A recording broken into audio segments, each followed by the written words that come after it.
야훼께서 그의 능력으로 땅을 지으셨고 그의 지혜로 세계를 세우셨고 그의 명철로 하늘들을 폈었으며 그가 목소리를 내신즉 하늘에 많은 물이 생기나니 그는 땅끝에서 구름이 오르게 하시며 비를 위하여 번개를 치게 하시며 그의 곳간에서 바람을 내시거늘 사람마다 어리석고 무식하도다.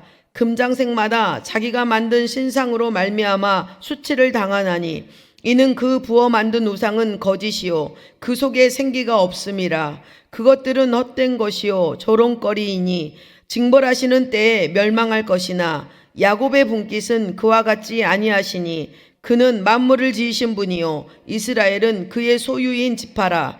그의 이름은 만군의 야훼시니라. 아멘. 네, 저는 오늘 51장 예레미야 51장 함께 살펴볼 텐데요. 하나님의 손에 무너지지 않을 나라는 없다라는 제목으로 은혜를 나누고자 합니다. 사람들은 눈에 보이는 것, 눈에 보이는 그 외적인 걸 가지고 많이 판단을 하게 됩니다. 세계 강대국들을 보고 또 경제 부흥을 누리는 나라들을 볼 때 또 군사적으로 막강한 그 힘을 가진 나라들을 볼 때마다 어떻게 저렇게 이루어졌을까? 저건 정말 영원히 무너지지 않을 것 같다. 그 힘이 강하다라는 느낌을 받을 때가 있습니다. 그렇지만 여러분, 강한 나라가 영원할 것 같고 그 누리는 번영들이 안정되고 끝나지 않을 것 같지만 오늘 본문에 등장하는 그 바벨론처럼 항상 하나님의 손이 일하시면 끝이 있을 수도 있고 하나님은 세워질 수도 있고 망할 수도 있다라는 것입니다. 오늘 본문은 바벨론이 이런 착각 속에 그렇게 살았던 제국입니다. 인간적인 기준으로 본다면 바벨론은 그 당시에 무너질 수 없는 나라였습니다. 군사력 가지고 있죠. 경제력 가지고 있죠. 정치적으로 또 정치력도 가지고 있고 문화력까지 모든 면에서 그 주변 고대 세계를 장악하고 또 지배하던 초강대국이었습니다. 그런데 오늘 예레미야 51장을 통해 우리는 하나님의 말씀을 분명히 들을 수 있는데 하나님께서는 오늘 1절 말씀에 이렇게 얘기하십니다. 야훼께서 이와 같이 말씀하시되 보라 내가 멸망시키는 자의 심령 마음을 일으켜 바벨론을 치고 이렇게 말씀하고 51장을 시작하십니다. 하나님의 손에 무너지지 않을 나라가 없다라고 이렇게 선포하시는 것입니다. 오늘 이 말씀을 통해서 이 시대를 살아가는 저와 우리 성도님들이 세상과 삶을 어떻게 바라보고 살아야 하는지 은혜를 나누고자 합니다. 첫째, 하나님의 심판은 하나님의 주권에서 비롯된다라는 것입니다. 예레미야 51장 1절부터 5절에서는 하나님께서 바벨론을 치실 것을 전쟁을 일으키심으로 이렇게 표현하고 있습니다. 오늘 이 1절부터 5절 말씀을 다 함께 합독하시겠습니다. 야훼께서 이와 같이 말씀하시되 보라 내가 멸망시키는 자의 심령을 부추겨 바벨론을 치고 또 나를 대적하는 자 중에 있는 자를 치되 내가 타국인을 바벨론에 보내어 키질하여 그의 땅을 비게 하리니 재난의 날에 그를 에워싸고 치리로다. 활을 당기는 자를 향하여 갑옷을 입고 일어선 자를 향하여 쏘는 자는 그의 활을 당길 것이라. 그의 장정들을 불쌍히 여기지 말며 그의 군대를 전멸시켜라. 무리가 갈대아 사람의 땅에서 죽임을 당하여 엎드러질 것이요 관통상을 당한 자가 거리에 있으리라. 이스라엘과 유다가 이스라엘의 거룩하신 일을 거역함으로 죄가가 땅에 가득하나 그의 하나님 만군의 야훼께 버림받은 호라비는 아니니라. 네, 야훼께서 이같이 말씀하시되 보라 멸망시키는 자의 마음을 일으켜서 바벨론을 치겠다 이렇게 말씀하고 계시는 것입니다. 바벨론에 대해서 하나님이 멸망시키는 자를 일으키시겠다라고 이렇게 하시는 것은 바벨론은 당대 최고의 강대국이었지만 교만했고 또 하나님의 이름을 더럽혔습니다. 하나님의 성전을 하나님에 대적했어요. 또 이스라엘 백성들을 무차별하게 짓밟았습니다. 이에 대해서 하나님께서는 바벨론의 죄악을 잊지 않으시고 멸망시키는 자들을 일으키셔서 그들을 치시겠다고 징벌하시겠다라고 이렇게 말씀을 하시는 것입니다. 이 말씀은 하나님께서 단순하게 한 나라만을 무너뜨리고자 하는 것이 아닙니다. 역사를 이끄시고 경영하시는 만국의 왕으로서 세상을 주관하시고 계심을 이렇게 우리에게 보여주고 계시는 것입니다. 하나님의 주권 아래 움직이는 역사임을 이렇게 우리에게 강조하고 계시는 것입니다. 사람들은 우연히 전쟁이 일어날 때 우연히 일어났다라고 얘기합니다. 또 제국이 무너진 것에 대해서 그냥 야 그럴 수도 있어라고 생각합니다. 그렇지만 성경은 다니엘서 4장 17절을 통해서 이렇게 말씀하고 있는데요. 우리 다 같이 합독하시겠습니다. 이는 순찰자들의 명령대로요 거룩한 자들의 말대로이니 지극히 높으신 이가 사람의 나라를 다스리시며 자기의 뜻대로 그것을 누구에게든지 주시며 또 지극히 천한 자를 그 위에 세우시는 줄을 사람들이 알게 하려 함이라 하였느니라. 네, 지극히 높으신 이가 사람의 나라를 다스린대요.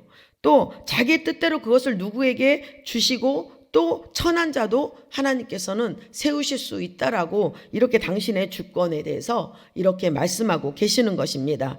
하나님은 어느 시대가 됐든지 교만한 자를 그 권세를 결코 오래 두지 않으십니다. 어떤 나라, 어떤 사람도 하나님의 공의를 무시하고는 영원히 설 수 없다라는 것을 우리는 깨달아야 합니다. 사무엘상 15장은 하나님께서 사무엘을 통해 사울에게 기름 부어 왕으로 세우십니다. 그러면서 사무엘의 입술을 통해서 사울에게 이렇게 명령을 하십니다. 아말렉과의 전쟁에서 싸울 때 아말렉 아가왕을 다 죽이고 그 자녀와 생명 있는 모든 것들을 다 죽이라고 진멸시키라고 말씀하십니다. 그런데 막상 사울왕이 아말렉과의 전쟁에서 이깁니다. 이겼을 때 사울왕은 하나님의 말씀에 순종하지 않고 아가왕의 좋은 것 또 그 짐승에 아주 기름지고 좋은 것들만 골라서 다 가져오고 취하고 천한 것들만 다 멸합니다. 그랬을 때 뭐라고 변명하냐면 하나님 앞에 제사 드리려고 이렇게 좋은 것을 가져왔다라고 이렇게 말을 합니다. 그럴 때 하나님께서 가만히 있지 않으시죠. 사울 왕을 심판하시고 결국에는 왕위에서 패하게 되고 결국에 멸망하게 되는 것입니다. 이렇게 하나님의 명령을 무시하고 자신의 뜻을 따라 살다가 사울 왕은 결국은 이렇게 패망하고 만 것입니다. 우리도 때때로 내 인생은 내가 통제할 수 있다라고 생각할 수도 있습니다. 또 나는 절대 무너지지 않아 라고 여러분 그렇게 생각할 수 있습니다. 하지만 오늘 말씀, 성경 말씀은 우리에게 반드시 이렇게 경고하고 계십니다. 하나님 앞에서는 누구도 예외가 없다. 세상의 힘과 성공이 아무리 커 보여도 하나님 앞에서 의롭지 않다면 하나님께서는 그것을 무너뜨리겠다라고 우리에게 말씀하고 있으신 것입니다. 우리는 하나님 앞 항상 공의 앞에 정직하게 서야 합니다. 교만한 자기 의를 내세우지 말고 하나님을 두려워야 될 줄 믿습니다.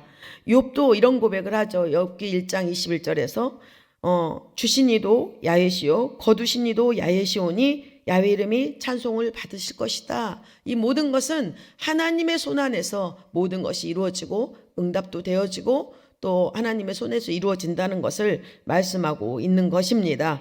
그래서 저와 여러분이 우리의 모든 일상이 주님만을 의지하고 또 신뢰하고 나아가시기를 축복합니다.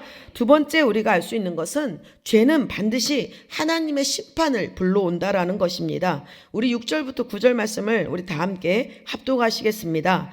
바벨론 가운데서 도망하여 나와서 가서 생명을 구원하고 그의 죄악으로 말미암아 끊어짐을 보지 말지어다. 이는 야훼의 보복이니 그에게 보복하시리라.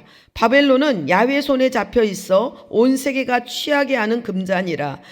민족이 그 포도주를 마심으로 미쳤도다. 바벨론이 갑자기 넘어져 파멸되니 이로 말미암아 울라. 그 상처를 위하여 유향을 구하라. 혹 나으리로다. 우리가 바벨론을 치료하러 하여도 낫지 아니한즉 버리고 각기 고향으로 돌아가자. 그 화가 하늘에 미쳤고 궁창에 달하였음이로다.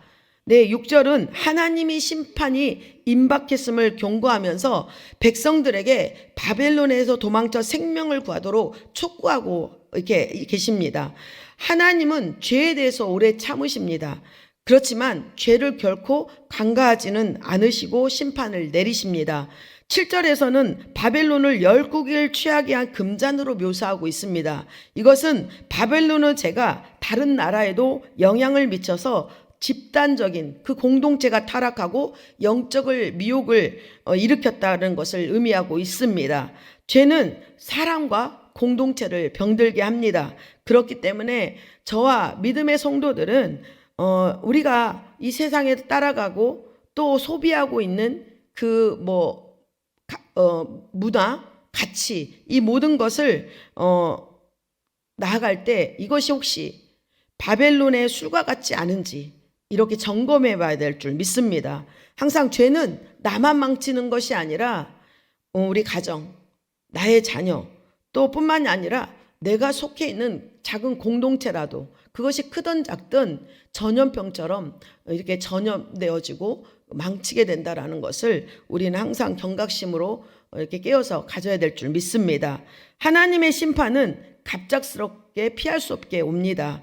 8절 이렇게 얘기합니다. 바벨론이 갑자기 넘어져 파멸되었다라고 이렇게 말씀하고 있는 것입니다. 죄에 대한 하나님의 심판은 때로는 조용히도 심판하실 수가 있습니다. 그러나 이 모든 죄의 심판은 반드시 오며 누구도 피할 수 없다라는 것을 우리는 알아야 합니다. 파멸로 인한 상처를 사람들은 향유, 아까 향유를 준비하라 이렇게 한 것처럼 향유를 바르고 치료하려고 하지만 유향이 결코 영적인 그 상처들은 그 향유로 치료할 수가 없습니다. 죄에 대한 참된 그 회복, 제가 여러분이 죄에 있다면 참된 회복을 받을 수 있는 것은 하나님 앞에 진실한 회개와 그 하나님이 주시는 그 은혜로만 가능합니다. 그렇지 치료받지 못한 죄는 결국 버림과 파멸을 가져온다고 말씀합니다. 9절은 이렇게 얘기하죠. 우리가 바벨론을 치료하려 하여도 낫지 아니한즉 버리고 각기 고향으로 돌아가자 이렇게 말씀하고 있습니다. 회개의 기회가 바벨론에게 지워졌지만 그렇지만 그걸 받아들이지 않기 때문에 낫지 아니한즉 버리고 각기 고향으로 돌아가라고 이렇게 얘기하는 것입니다. 회개를 받지 않기 때문에 기회를 주어도 그거를 거부한 결과는 하나님께서 치료를 하지 않으시겠다라고 이렇게 말씀하시는 것입니다. 그러려면 그 안에 죄의 소굴에 있는 자들은 어떻게 해야 되겠어요? 거기서 나와야죠. 나와야 같이 멸망하지 않고 생명을 얻을 수 있는 것입니다. 사랑하는 성도 여러분, 죄를 방치하거나 합리화하지 말아야 합니다.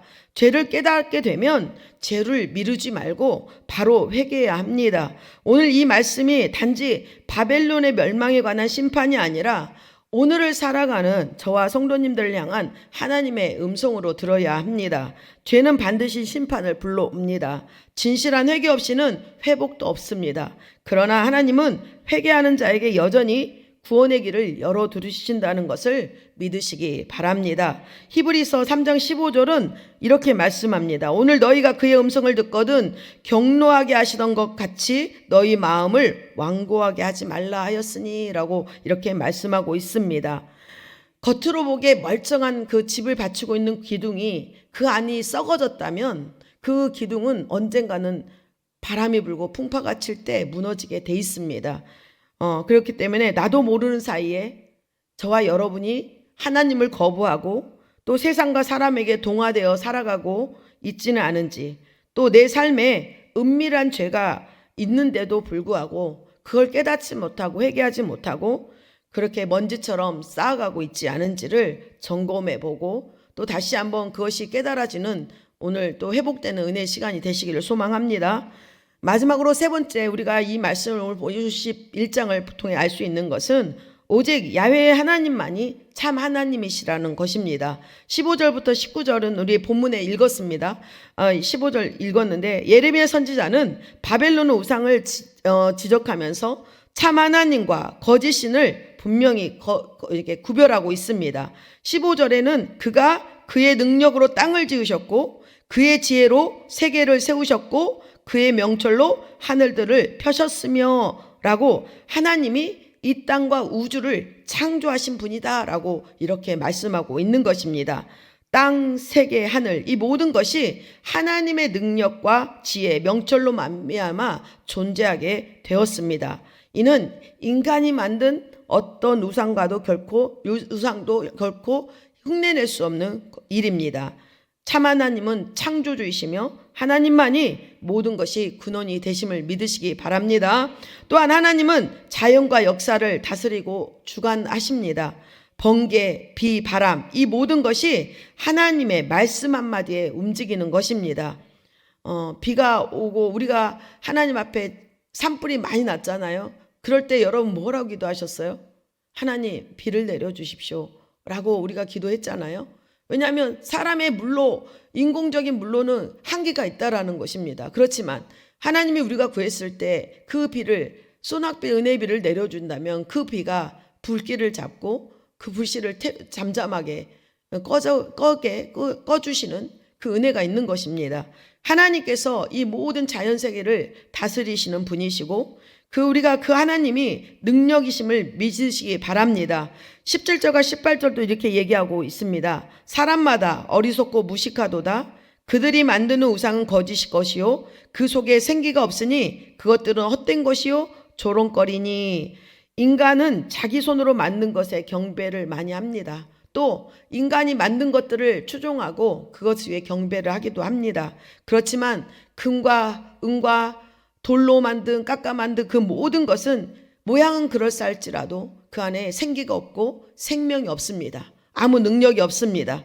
그렇게 만든 우상은 우리에게 구원을 줄 수가 없습니다. 아무런 능력을 줄 수도 없습니다. 결국엔 조롱거리가 되고 심판날에 그냥 불과 같이 소멸하고 먼지같이 사라진다는 것입니다. 하지만 하나님은 살아계시고 역사 가운데 능력으로 나타내시는 분이십니다. 19절에 야곱의 분깃은 그들과 같지 아니하시니 그는 만물을 지으신 분이요. 아멘. 이스라엘은 참 하나님 곧 창조주신 하나님을 그들의 분깃으로 삼았습니다. 세상의 것들은 헛된 것을 따라가지만 하나님의 백성은 오직 야훼 하나님만을 섬겨야 할 줄 믿습니다. 이것이 참된 복이고 영원한 소망이 되는 줄 믿습니다. 그래서 저와 여러분이 야훼 하나님을 분깃으로 삼으시고 의지할 때 어떤 환경, 상황 속에서도 흔들리지 않는 믿음을 살 수가 있습니다. 오늘 우리의 삶 가운데 있는 문제와 두려움과 죄악과 절망, 그 어떤 것도 참되신 하나님의 손 앞에서는 무너지지 않을 수 없습니다. 인간이 만든 우상은 무너질 수밖에 없고 세상의 권세도 결국은 지나갑니다. 그러나 하나님은 영원하시며 하나님의 말씀은 영원히 변하지 않으시고 그 약속이 반드시 1.1억도 변함없이 이루어지는 것을 믿으시기 바랍니다. 그렇기 때문에 저와 여러분이 담대하게 믿음으로 선포하고 담대히 믿음으로 나갈 수 있는 것은 하나님의 손에서 무너지지 않을 것은 없다라고 선포하면서 나가야 될 줄 믿습니다. 모든 것을 하나님의 손에 맡기고 신뢰하시기 바랍니다. 이사야서 14장 27절 이렇게 얘기합니다. 만군의 야훼께서 경영하여셨은즉 누가 능히 그것을 패하며 그의 손을 펴섰은즉 누가 능히 그것을 돌이키랴. 아멘. 사랑하는 성도 여러분, 오늘 바벨론 같은 세상 속에 살고 있습니다. 이 세상은 화려하지만 결국은 언젠가 무너질 것입니다. 그러나 저와 여러분은 하나님의 백성입니다. 그래서 무너지지 않는 나라를 항상 우리는 소망해야 되고 또 믿음의 길을 가야 될 줄 믿습니다. 하나님이 계획하시면 아무도 막을 수가 없습니다. 하나님이 붙드시면 아무도 흔들 수가 없습니다.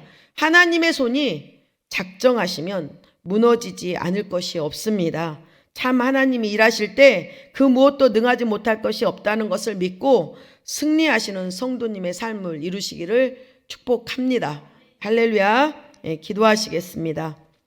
하나님 아버지, 내가 의지하고 있던 바벨론과 같은 그 모든 내 의가 있고 아버지 내 욕심 같고 욕망이 있고 그 모든 것이 있다면 하나님 그것을 내려놓고 또 내 죄를 깨닫고 회개함으로 하나님의 은혜를 경험하는 귀한 삶을 이루게 하여 주시옵소서. 창조주 하나님, 모든 것을 지으시고 주권 안에서 다스리시는 그 하나님을 의지하며 흔들리지 않는 믿음 위에 우리의 삶을 세우게 하여 주시옵소서. 하나님의 손안에서 모든 것이 이루어짐을 믿고 주님 말씀에 순종하고 그 약속을 믿게 하여 주시고 성령 충만받고 하나님의 백성으로 믿음의 승리를 이루게 하여 주시옵소서. 오늘도 저희들 가지고 온 모든 문제 가운데 응답하여 주시고 항상 아버지의 모든 아픔과 고통에서 해방과 자유도 더하여 주시고 하나님의 그 능력의 손이 우리를 고치시고 싸매주시고 우리의 모든 문제를 풀어주셔서 해방과 자유와 좋은 것을 누리고 만족해 하심을 믿습니다. 오늘도 주의 은혜를 감사하며 드리는 손길들 있습니다. 그 예물 흠양하여 주시고 하나님께서 온전하신 주의 복으로 채워 주시옵소서. 예수님의 이름으로 기도드립니다. 아멘.